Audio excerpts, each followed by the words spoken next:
Welcome back to another episode 3 in the series of the Silver Bike restoration.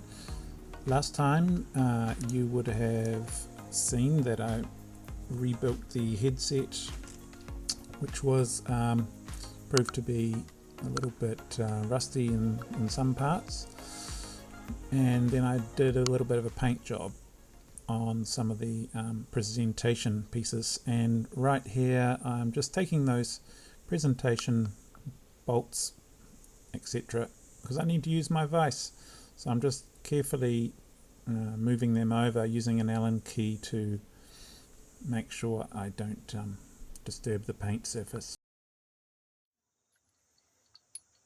Hey there, underneath the bike here we've got the serial number, which is very crucial if you want to make sure to record that for if you have a bike, and put it somewhere safe. Another video will tell you the website that I can't quite recall for recording your bike serial number so when it's stolen, there's a great big database worldwide for that. So these crank arms here, they're called crank arms. They're usually 170 millimeters long from the center to center. They are connected to what's called a bottom bracket, and I'm going to pull this apart. Inside these things here you can see a square tapering part to the end of the bottom bracket. That's this one here, and that's where the crank arm fits over. Inside, similar to what we just saw in the head tube, there's a bearing race, and then part of the axle is forged with another bearing race there. So the bearings go, which I haven't got just a set of bearings right now, but you can imagine the balls will be in there, and that's what you see, and that's what you see there. Actually, that's that side. One side's got a what would you call it, part where you can put a spanner on top of to unscrew it. The other part, it's flattened on the outside there. Okay, so let's do another time lapse for you guys, and I'll take these crank arms off and see if we can see what the bottom bracket looks like inside. Hopefully it's a bit better than this one. This one's pitted. I took this off another bike and kept it as a spare in case I need any of these parts here. Okay.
Okay, so anyone that's familiar with crank arms will know my dilemma here, because the crank arm material is aluminium, and the metal that this tool is made of is hardened steel. So the steel is going to dominate over the soft aluminium.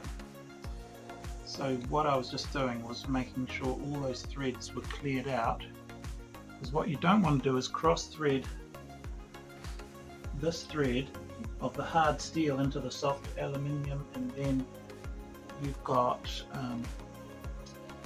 you've kind of ruined your crank arm. So, and the next thing I know what you're going to say is, why are you persisting? Because this is a completely rusted kind of chainring set that we have here.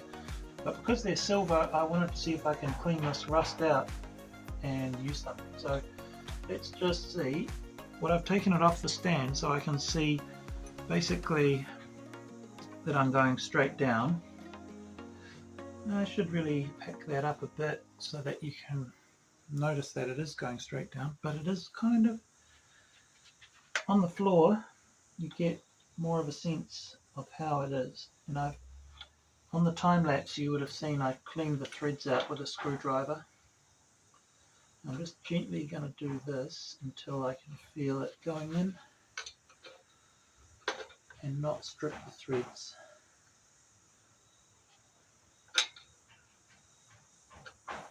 No.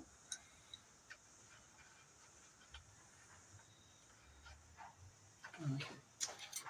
Another essential thing is to make sure this is wound right out, or else it's going to go in and hit the nut. Ah, that's better. That's my mistake. Okay, so it's gone in perfectly. Nothing to see here. Now, so one part of the tool is bedded into the threads, and I've cleaned them out nicely with the, you would have seen with the toothbrush. So now that part of the tool is almost, you could say it's bound together with this crank arm.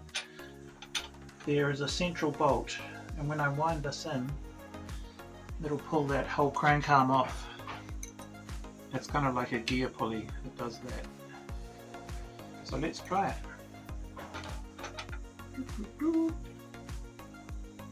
Oops, okay, so do the right one. That was just bedding that in a bit more. Yeah, right.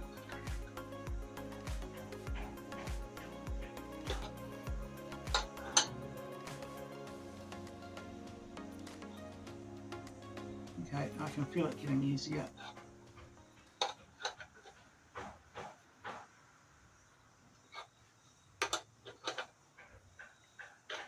Okay, and that'll just lift off. So the square end of this axle, or bottom bracket, mates directly into this square tapered. So that's tapered that way, and this part is tapered the opposite way. So when they're bolted together, they form a very strong connection, which can also spin around.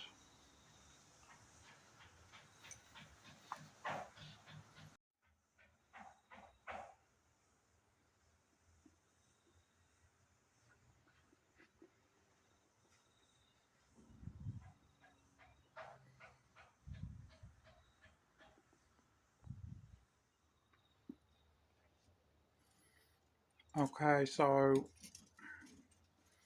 we are going to try and save the chainring set with this crank arm on it. To do that, we'll take off this plastic chain guard.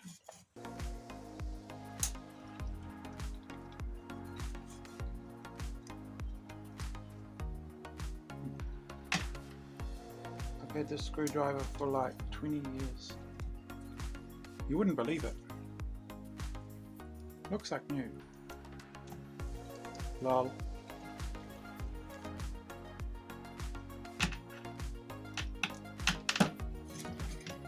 Okay, this one.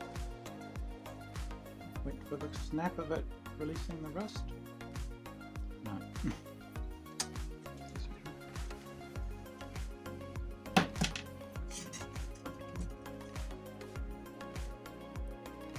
There's a satisfying snap.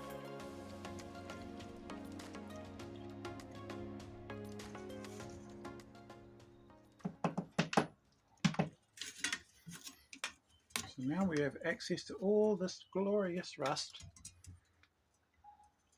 And I'm going to get that wire wheel happening again. We might even paint it gold. Actually, we're not doing that chain ring right now because we've got paint drying. So, like I was getting ready to do before,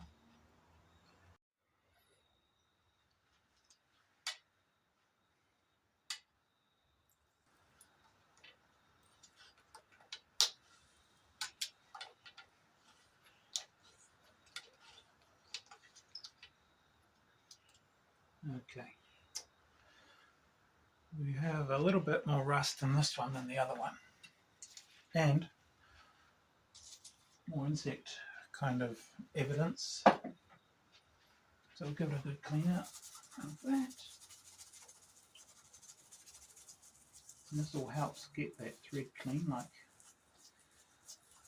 we did on the last one. Let's have a look.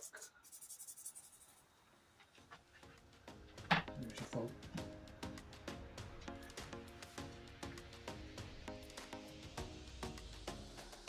Get our tool.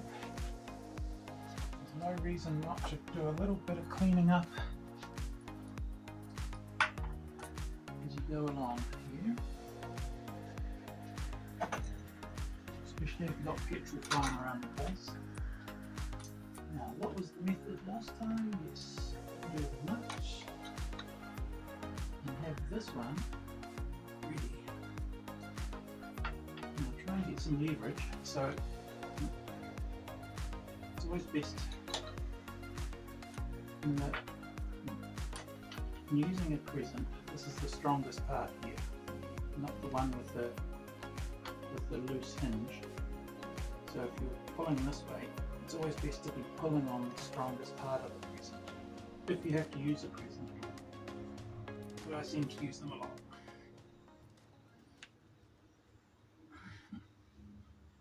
Oh God, help us. All pushed together.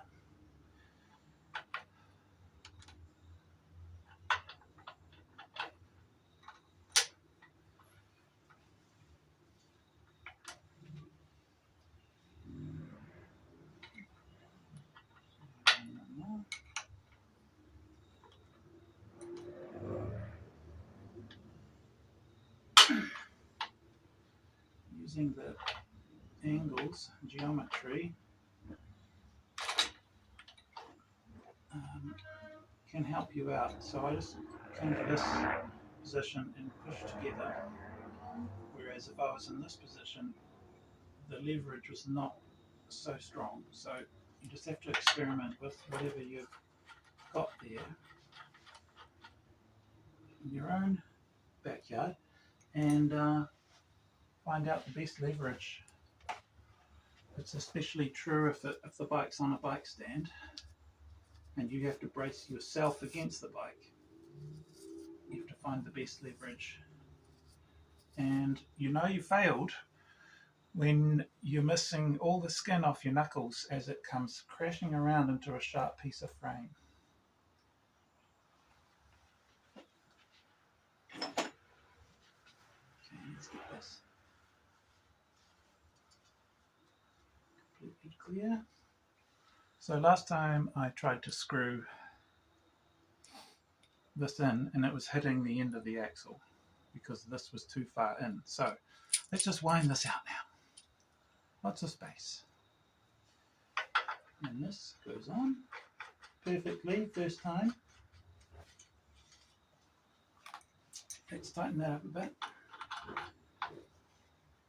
It's in.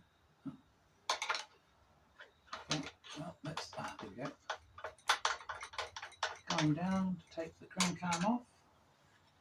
You don't get a lot of choice with leverage with this tool because there's only two flats.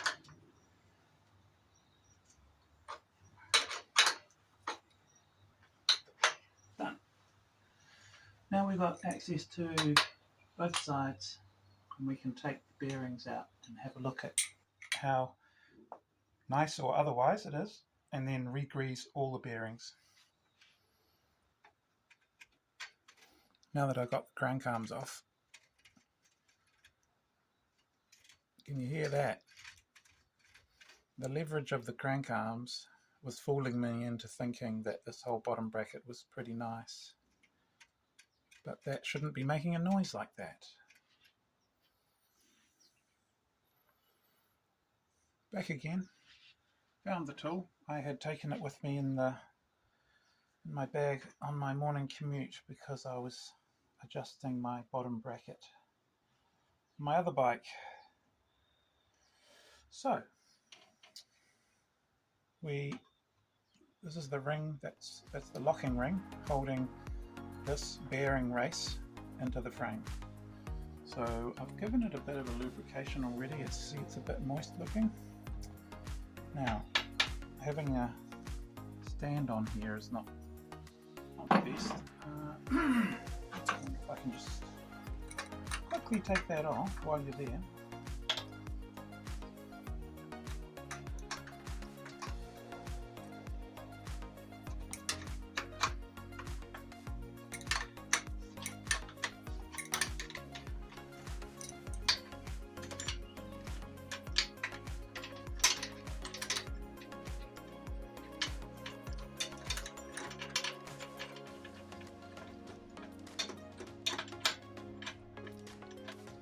For all my talk about dissimilar metals and water, that part's aluminium, this one's a piece of zinc steel, and it's been in there for a few years and still hasn't corroded in there. It was quite easy to take that off, so always surprising, eh? Okay, so now when I do anything, this is going to fly off. I'll just do my best on this. Okay, we'll just give it a tap and see what happens.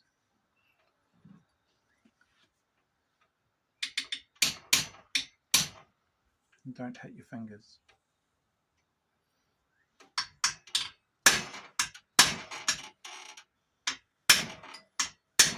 Okay, it's moving. It's a good feeling when it starts moving.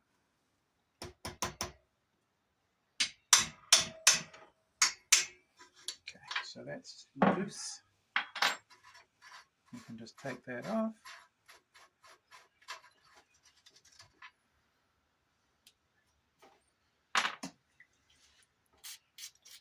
Not that I'm confident that any of that lubrication's going to get in between there, but when they put these things together, it's all full of grease, so let's just hope there's grease protecting that even after all these years.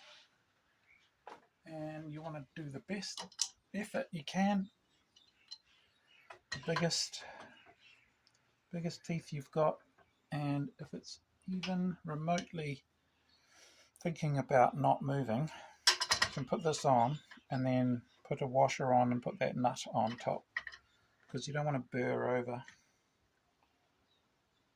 the flat pieces. So let's just try this and see what happens.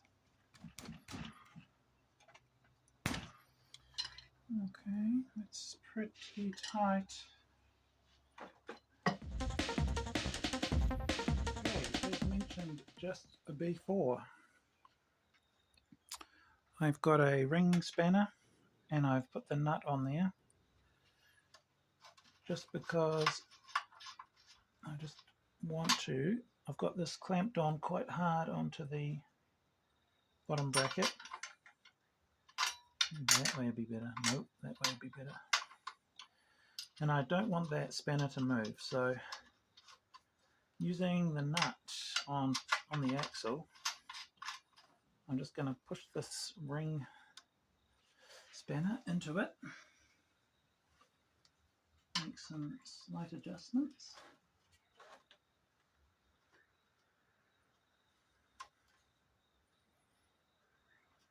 That's locked in there. It's not as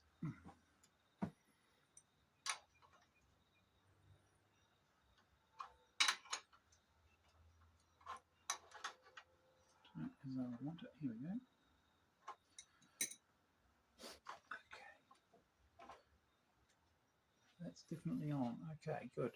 Now I'm going to just brace myself and lever it as much as I can towards myself. There we go. She's moving. Okay. Now the important thing to remember while you're doing this is as it moves out. Is that right? Actually shouldn't matter because that'll just draw the... Oh no, yep, it's gonna need loosening because the bearings are gonna tighten up against the back of the bearing race as I undo it.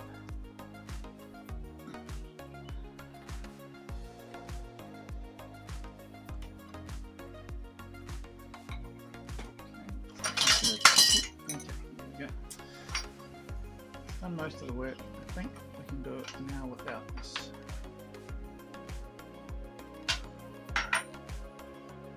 Not hand tight so far, hand loose, but let's try this.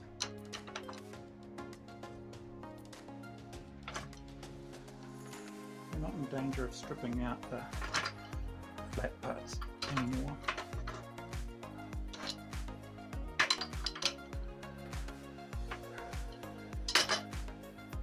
Not quite yet. Ever hopeful.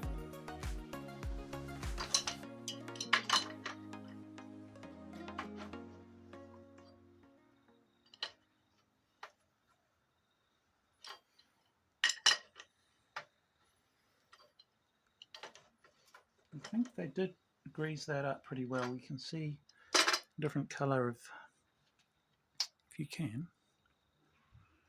slightly different colour of the threads as they're coming out. And yeah, okay, let's do this. Oh no, damn.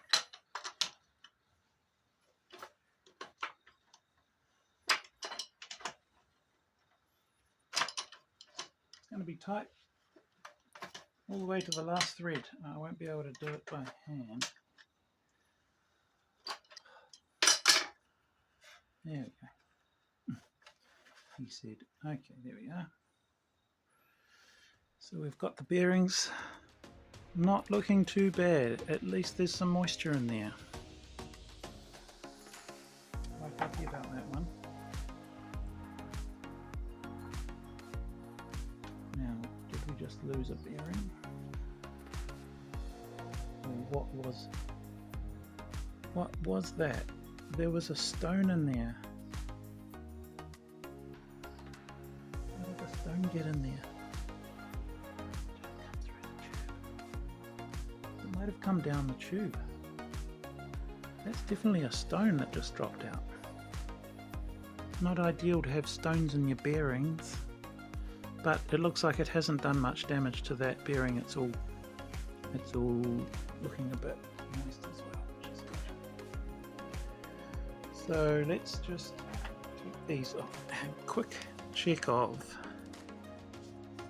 the bearing races. Pretty bright, there's a bit of pitting, but nothing unusual for a bike of this age. Lovely. I'm going to do the other side, although not strictly necessary to do this other side because we're okay. Just wish me luck because I've got this kind of locked in and I need to just pull down on here and undo this.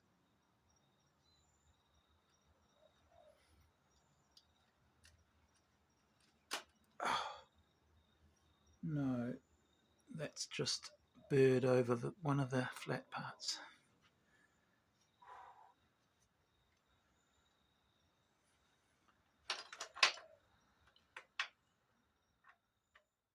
Okay. To take this last bearing race off by clamping it in the vise. Wish me luck, and I hope this doesn't hit the camera as it swings around.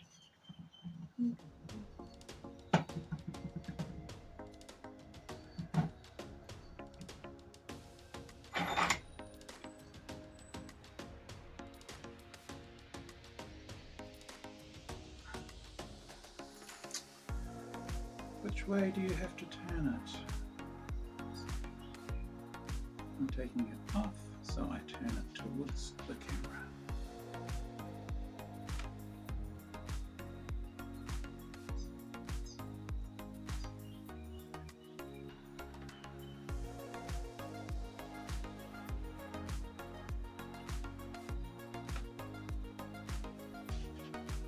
No movement yet.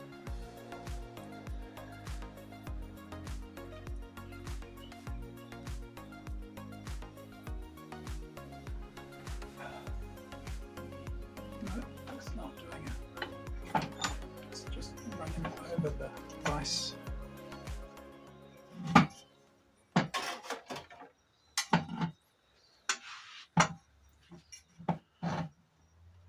Try again.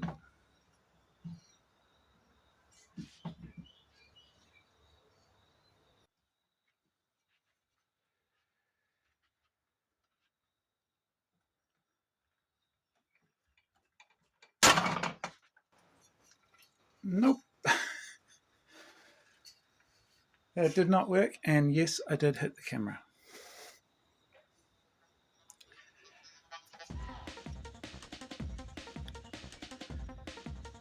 I think this is going to stay on. I was talking about the dissimilar metals and how it can lock in. If I had a heat gun, I could heat that up, but I think I'm just going to clean that up inside and just be happy that inside there. Sorry. Yeah. The race is not too bad.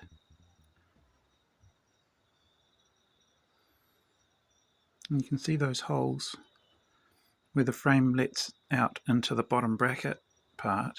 That's where that stone must have come down.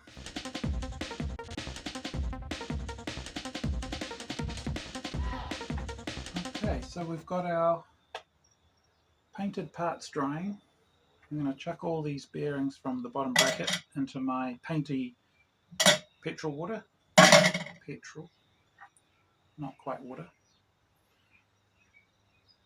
And we'll just leave that overnight to clean up. And we're going to pack that fully with new grease tomorrow.